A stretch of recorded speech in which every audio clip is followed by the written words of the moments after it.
विद्यार्थियों, आज की वीडियो में बताएंगे क्लास 10 के लिए एक क्यूबिक पॉलिनोमियल के बारे में, यानी एक त्रिघात बहुपद के बारे में।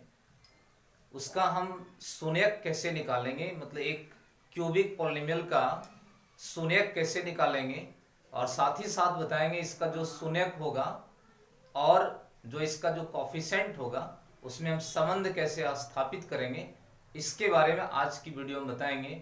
वीडियो को ध्यान से देखिए और पूरा देखिए।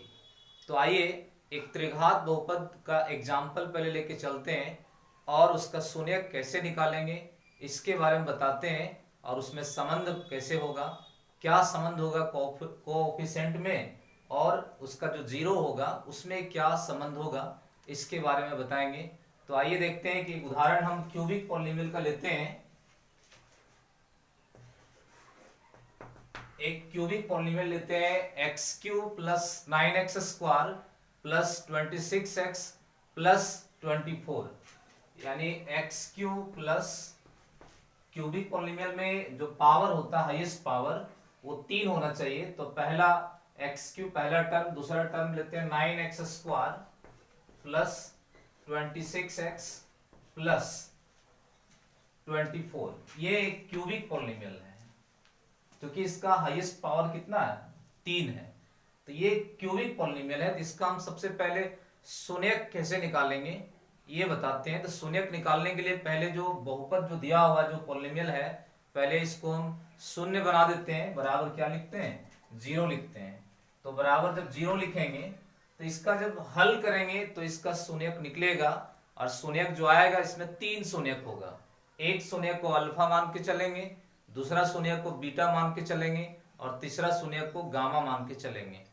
तो शून्यक निकालने के लिए इसका फैक्टर करना होगा, इसका गुणनखंड करना होगा।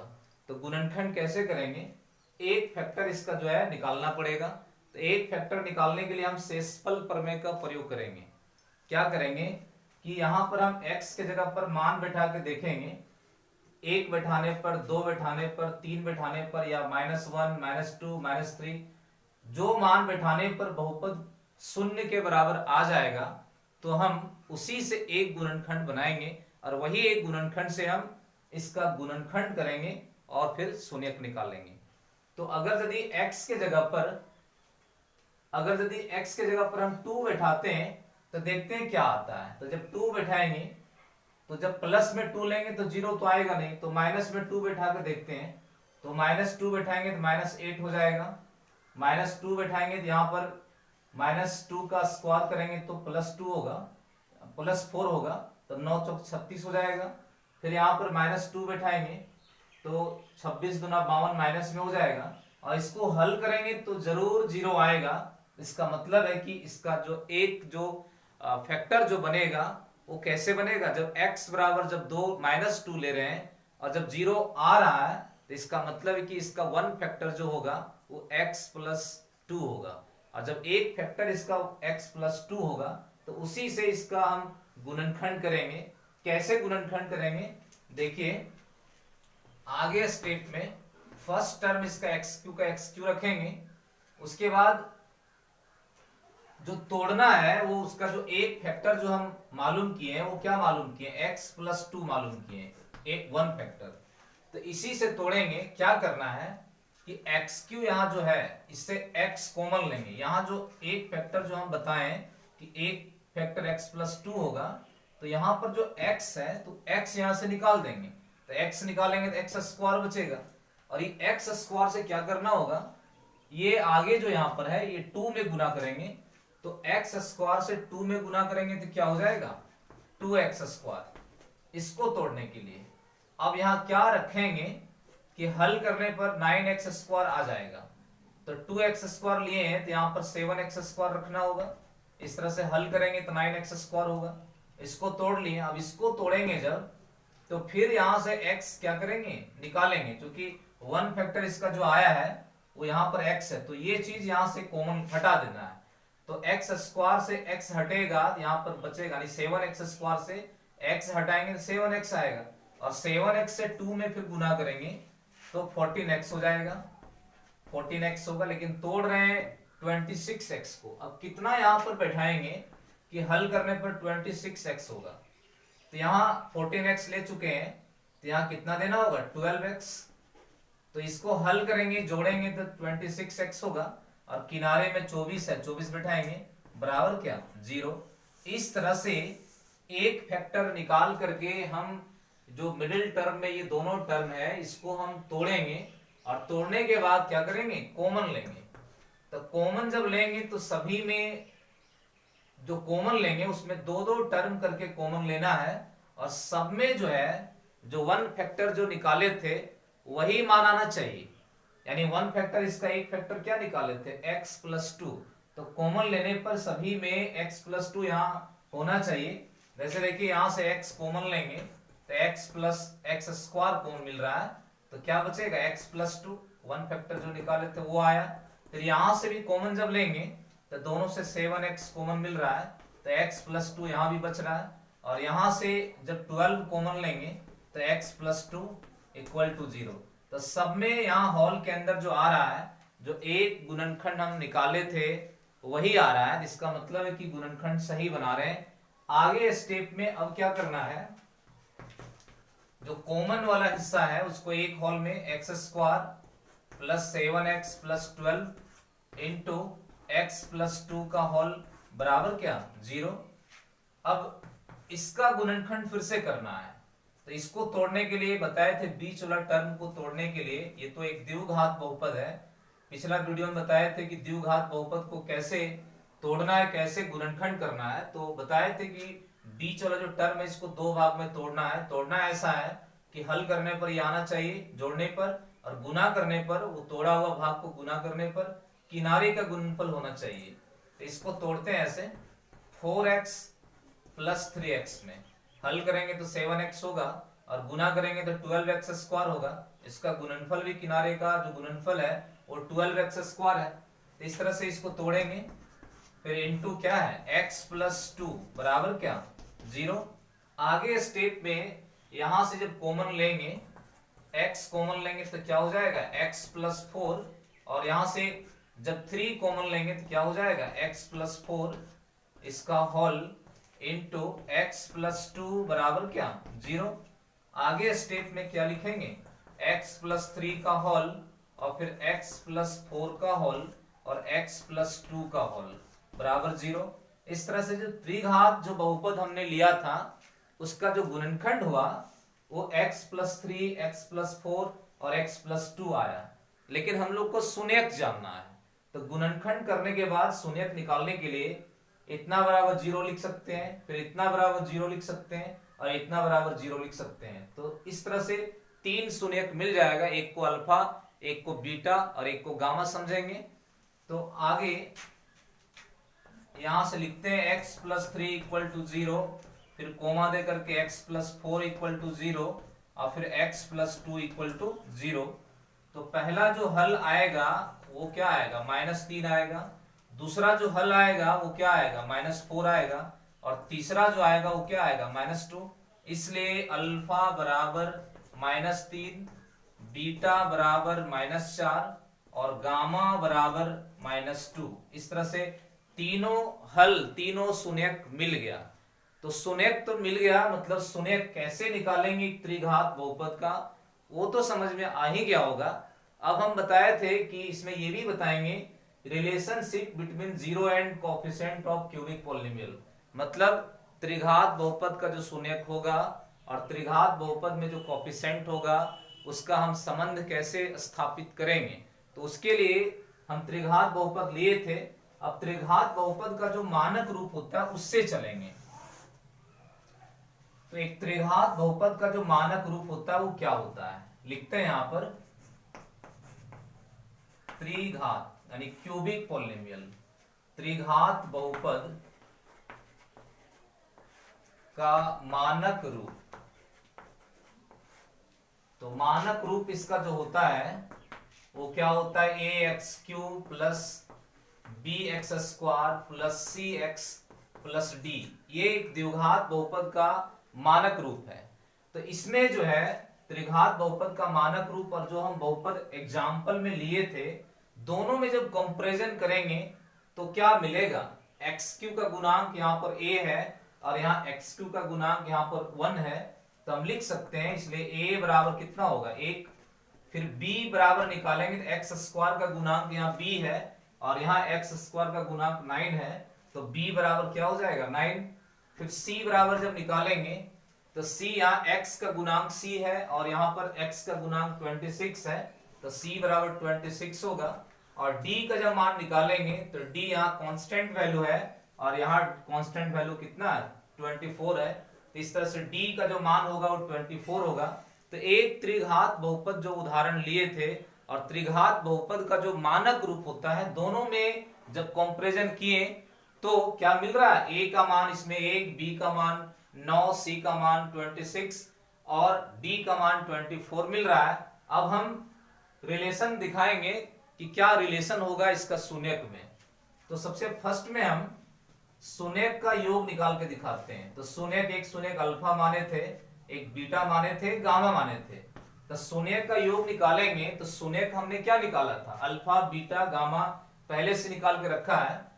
अल्फा में -3 था, बीटा में -4 और गामा में क्या, गामा में -2। तो जब इसको हम जोड़ेंगे तो क्या हो जाएगा, आगे स्टेप में alpha plus beta plus gamma बराबर, इसको जब जोड़ते हैं तो क्या हो जाएगा, -3 -4 -2 यानी -9 हो जाएगा। यहाँ पर -9 बाई कितना 1। अब हम देखेंगे कि 9 जो है वो किसका मान है, तो b का मान देख रहे हैं कि 9 है, तो जहां 9 है वहां पर b बैठाएंगे। और 1 किसका मान है, 1 a का मान है, इसका मतलब 1 की जगह पर a बैठाएंगे। इस तरह से फॉर्मूला हम लोग को मिल गया कि अगर यदि कोई त्रिघात बहुपद है तो उसका जो शून्यक का जो सम होगा, यानी उसका जो हल आएगा त्रिघात बहुपद का, उसके हलों का योग जो होगा वो क्या होगा, -b/a के बराबर होगा। क्योंकि 9 b का गुणांक था तो 9 के जगह पर b बैठाएं और 1 के जगह पर a बैठाएं, जो कि 1 बराबर क्या था, a था। इस तरह से शून्यक का योग बराबर जो है फॉर्मूला क्या मिल गया, -b/a। तो पहला फॉर्मूला मिल गया।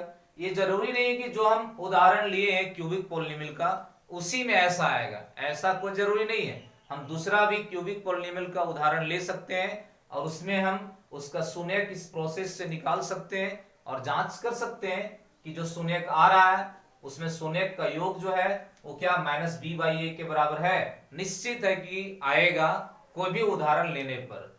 दूसरा जब क्वेश्चन यानी दूसरा जब हम संबंध स्थापित करना चाहेंगे, ये फर्स्ट बताएं, सेकेंड में जब हम इसका शून्यक का गुणनफल निकालना चाहेंगे, alpha into beta into gamma, तो जब गुणनफल निकालेंगे तो अल्फा का मान -3 है, बीटा का जो मान है वो -4 है और गामा का जो मान निकाले वो कितना निकाले, -2 निकाले, -2। इसको जब गुना करते हैं तो क्या आएगा, alpha into beta into gamma equal to, इसको गुना करेंगे तो 4 तिया 12, 12 दूना 24 होगा, लेकिन माइनस में होगा क्योंकि माइनस माइनस प्लस और प्लस माइनस माइनस, -24। इसका डिनोमिनेटर कुछ नहीं तो 1 होगा। अब हम देखेंगे कि -24/1 यहाँ पर आया तो 24 देखेंगे किसका कोफिशिएंट है।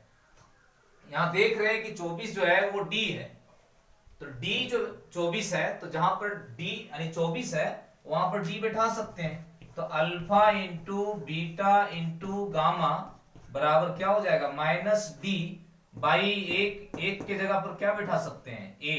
तो इस तरह से एक नया फॉर्मूला मिल गया, क्या मिल गया, alpha into beta into gamma बराबर क्या, -d/a। उसके बाद जब हम एक और नेक्स्ट फॉर्मूला इसमें बनाएंगे, अगर यदि दो शून्यक को गुना करेंगे और जोड़ेंगे तो क्या बनेगा। तो एक और फॉर्मूला देखिए, थर्ड में, ये फर्स्ट में बताए थे, ये सेकेंड रिलेशनशिप, और थर्ड में जो है अगर यदि अल्फा इंटू बीटा, अल्फा और बीटा को गुना करेंगे फिर प्लस बीटा और गामा को गुना करेंगे फिर प्लस गामा और अल्फा को गुना करेंगे तो क्या आएगा, alpha into beta plus beta into gamma plus gamma into alpha, क्या मान इसका आएगा देखते हैं। अल्फा का मान -3 आया है, बीटा का मान जो है -4 आया है, फिर प्लस बीटा का मान -4 है, और गामा का जो मान है वो कितना है -2 है, फिर प्लस गामा इंटू अल्फा, तो गामा का मान -2 है और अल्फा का मान कितना -3 है। अब इसको हल करते देखते हैं क्या आता है। तो alpha into beta plus beta into gamma plus gamma into alpha बराबर क्या आएगा, ये 4 तिया 12 माइनस माइनस प्लस हो जाएगा, माइनस यहाँ भी है माइनस यहाँ भी प्लस हो जाएगा, फिर 4 दूना 8 प्लस 8 हो जाएगा, और 3 दूना 6 प्लस 6 हो जाएगा। अब इसको जब जोड़ते हैं तो क्या आएगा, alpha into beta plus beta into gamma plus gamma into alpha बराबर क्या हो जाएगा, 12 8 20 और 6 26। हर में कुछ नहीं तो 1 होगा। हम देखेंगे 26 किसका मान है, तो 26 सी का मान है, यहाँ पर सी बैठाएंगे, और 1 किसका मान है, ए का मान है।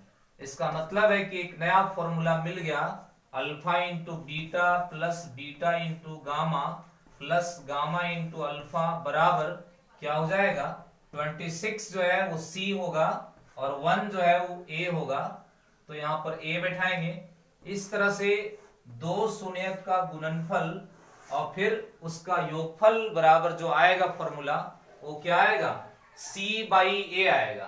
तो इस तरह से एक त्रिघात बहुपद का शून्यक कैसे मालूम करेंगे, और जो शून्यक आएगा उसका संबंध हम कोएफिशिएंट से, गुणांकों से संबंध कैसे स्थापित करेंगे और कैसे फॉर्मूला तैयार करेंगे, ये तो समझ में आ गया होगा कि क्या इसका फॉर्मूला होगा। तो पहला alpha plus beta plus gamma minus b by a, alpha into beta into gamma बराबर माइनस डी बाई ए, और alpha into beta plus beta into gamma plus gamma into alpha बराबर क्या होगा, सी बाई ए।